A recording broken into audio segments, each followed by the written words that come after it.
संजाली gurdwara committee के चुनाव को लेकर दो सिख संगठनों के बीच विवाद गहराता जा रहा है। एक्टिव कमेटी पर मनमानी और पैसों के दुरुपयोग के आरोप लगाए गए हैं, जिससे मामला तूल पकड़ता हुआ नजर आया। एसपी संजाली गुरुद्वारा संगत कमेटी द्वारा जश्न रेस्टोरेंट शिमला में एक प्रेस वार्ता आयोजित की गई, जिसमें कमेटी के पदाधिकारियों ने हिस्सा लिया। प्रेस वार्ता के दौरान गुरुद्वारा कमेटी के प्रधान रविंदर सिंह मंगा ने अपने ऊपर लगे आरोपों पर खुलकर जवाब दिया। रविंदर सिंह ने कहा कि उनके और कमेटी के खिलाफ लगाए गए सभी आरोप पूरी तरह निराधार और बेबुनियाद है। उन्होंने स्पष्ट किया कि गुरुद्वारा प्रबंधन पारदर्शिता और ईमानदारी के साथ कार्य कर रहा है और किसी भी प्रकार की वित्तीय अनियमितताएं नहीं हुई है। उन्होंने प्रेस वार्ता में दस्तावेज और प्रमाण प्रस्तुत करते हुए कहा कि कुछ लोग जानबूझकर सच्चाई को तोड़ मरोड़ कर पेश कर रहे हैं। उन्होंने संगत से अपील की है कि वे अफवाहों पर ध्यान न दें और केवल सत्य तथ्यों पर विश्वास करें। कमेटी के अन्य सदस्यों ने भी एकजुटता दिखाते हुए कहा कि गुरुद्वारा प्रबंधन पूरी निष्ठा और सेवा भावना के साथ कार्य कर रहा है और भविष्य में भी ऐसी संगत की सेवा करता रहेगा। हालांकि दूसरी ओर विरोध कर रहे संगठनों का कहना है कि चुनाव प्रक्रिया में पारदर्शिता नहीं बरती जा रही है और वित्तीय मामलों में गड़बड़ी हुई है। इस पूरे विवाद के चलते गुरुद्वारा चुनाव को लेकर भी माहौल गरमाया हुआ है।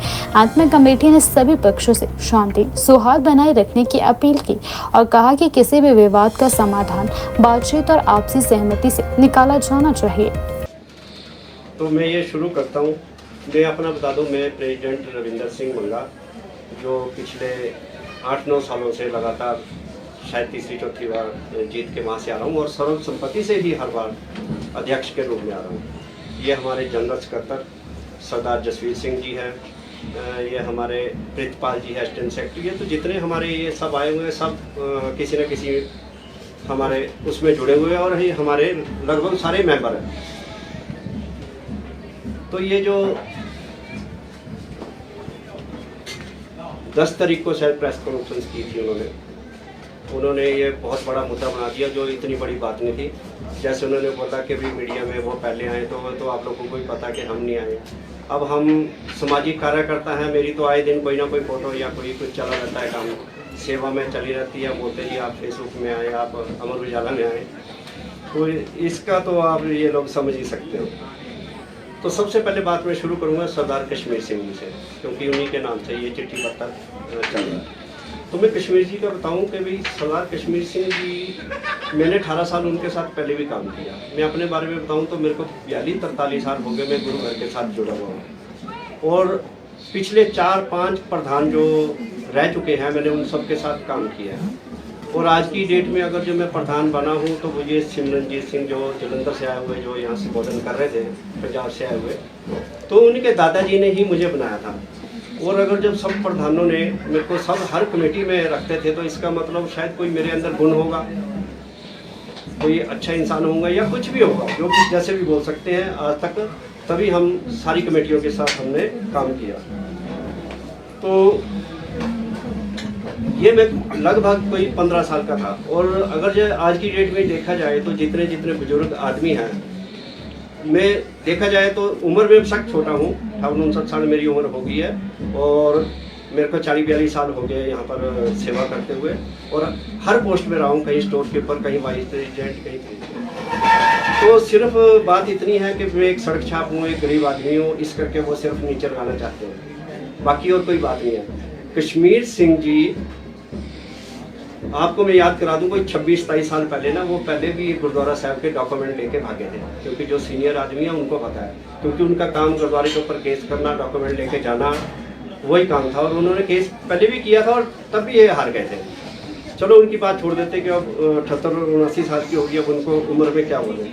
अब आगे सरदार सिमर सिंह उर्फ सिमरनजीत सिंह उर्फ गुरलीन सिंह, जिनका ना यहाँ वोटर कार्ड, जिनका ना यहाँ आधार कार्ड, जो यहाँ गुरुद्वारे के कहीं कभी मेंबर नहीं बने। और ये मैं आपको ये बताना चाहूँगा कि जितने ये लोग थे, अगर जो ये आपको प्रूफ दे देंगे ना कि हम मेंबर हैं गुरुद्वारे के, तो आज ही हम आपके सामने ही इस्तीफा दे देंगे। अगर जो हमारे चुनाव हुए तो प्रॉपर तरीके से हुए ना, सर्वसम्मति से तभी होता ना कि अगर जो संगत बैठी है उसकी हमारे पास वीडियो रिकॉर्डिंग है और हमारे पास फोटोएं हैं उनकी, अगर जो आप कहेंगे तो हम वो आपको दिखा भी देंगे। तो तो अब बात करते हैं इसकी सिमरनजीत सिंह की बात कर रहे थे, तो उसके बारे में आपको बता ही दिया है, वो आप पता लगा ही लोगे कि ये कहाँ का है। अब बात करते हैं, बड़ा दुख के साथ मेरे को बोलना भी पड़ रहा है, पर मैं बोलूँगा भी क्यों। ये जो हरभजन सिंह जी है ना, आपको उन्होंने सच्चाई तो बताई नहीं। वो मेरे रिश्तेदार थे, वो मेरे रिश्तेदार थे, अब नहीं है, ताया जी के बेटे, ठीक है। उन्होंने बोला कि हमारे साथ उन्होंने काम किया। अब वो सिमरन सिंह तो बोल रहा है कि 2020 से 22 तक किया, और वो बोल रहे हैं कि 2017 से 23 तक 22 तक किया। जवान कोई नहीं है, ठीक है। अब वो एक तरफ बोल रहे हैं कि जी ये गुंडा है। अगर जब हम गुंडे हैं तो कोई मेरी FIR होगी, अगर हम किसी को डराते धमकाते हैं कोई फुटेज होगी, अगर हमने किसी की गाड़ी स्कूटरी तोड़ दी होगी तो आजकल तो एक 10-10 फुट पर कैमरे लगे हुए हैं, उसकी फुटेज होगी, कोई थाने में FIR होगी। तो मैं ये बताना चाहता हूँ आपको,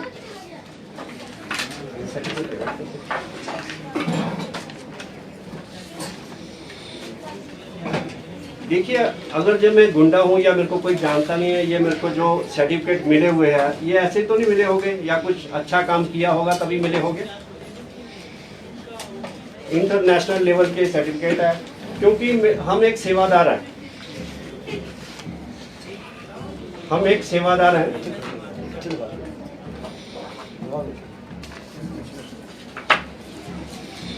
ये आपने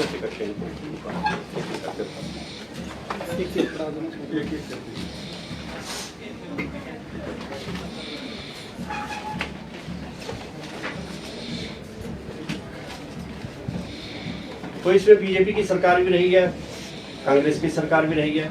ये जो हमारे गुरुद्वारा साहब होते हैं ये राजनीति से नहीं चलते हैं, ये हमारी आपसा भाईचारे से चलते हैं, हिंदू सिख सारे इकट्ठे होकर। और आपको सिंजौली गुरुद्वारा साहब की बात बताऊं मैं, तो वहाँ पर हमारे सिख भाई कम है, हमारी जो सिख कम्युनिटी है वो कम है, लेकिन हिंदू भाई हमारे ज़्यादा है। और अगर जब हम आपको लंगर की फोटो दिखाएं या गुरु घर की फोटो दिखाएं तो हम सिख नहीं इतना मत्था टेकते हैं जितने हमारे हिंदू भाई वहाँ आके मत्था टेकते हैं। तो एक उन्होंने बोला कि जी ये भेदभाव रखते हैं, किसी हिंदू को अंदर आने नहीं देते। तो मैं आपको बता दूं कि अगर जो हम भेदभाव रखते तो गुरु घर के खर्चे कैसे निकलते, है ना, गुरुद्वारों के लंगर कैसे चलते, जो हमारा 25-30 लाख की इनकम है साल भर की वो कैसे आती है। अगर जब 50,000 की एवरेज भी लोगे महीने की तब भी पैसे वो थोड़ा ना, या हम थोड़ा ना दे रहे हैं पैसे, हम थोड़ा ना डाल रहे गुल्लक में, आप नहीं डाल रहे, वो नहीं डाल रहे। और वो बोलते हैं जी इनको पॉलिटिकल प्रेशर होता है। अरे गुरुद्वारा है, मंदिर है। अब मेरी बात सुनो, अब पीछे हनुमान जयंती थी, मैं हनुमान जी मंदिर गया, मैं वहाँ पर सेवा की, हमने जलेबियाँ बांटी, वहाँ पर आइसक्रीम बांटी। कल को वो बोल देंगे कि जी ये तो मंदिर का ही गुरुद्वारे का नहीं है, हमारे लिए तो सब एक है। ये पता नहीं ऐसे कैसे किन चीज़ों में लड़ा रहे हैं।